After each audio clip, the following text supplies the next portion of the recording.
अस्सलाम वालेकुम नाजरीन। मैं हूं आपका छोटा भाई शेख वकास। अभी मेरी एक दोस्त से डिस्कस हुई है, वो लंदन से हैं, यूके से हैं।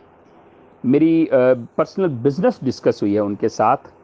तो वो बार बार एक ही बात कर रहे थे कि वकास भाई पॉसिबल है कल ईद हो जाए, पॉसिबल है कल ईद हो जाए।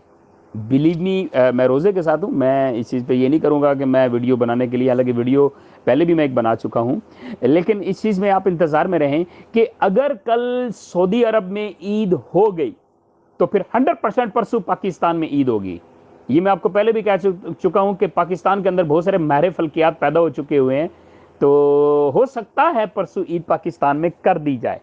तो मेरे उस दोस्त से जब बात हो रही, मैं उसको बार बार कह रहा हूं सर जी 30 रोजे हैं, 30 रोजे हैं। वो कह रहे हैं वकास भाई लंदन के अंदर पॉसिबल है कल ईद हो जाए, कल ईद होगी। तो मैंने कहा लंदन और पाकिस्तान, बोला लंदन और सऊदीया का कनेक्शन होता है।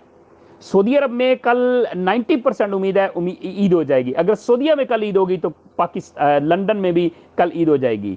तो इसलिए पॉसिबल है कि अगर कल लंदन और सऊदी अरब में ईद हो गई तो फिर पाकिस्तानियों तैयार रहना, परसों तुम्हारे पाकिस्तान में भी ईद होगी और छोटे छोटे मारे फल के आदमी हैं वो सक्सेस हो जाएंगे।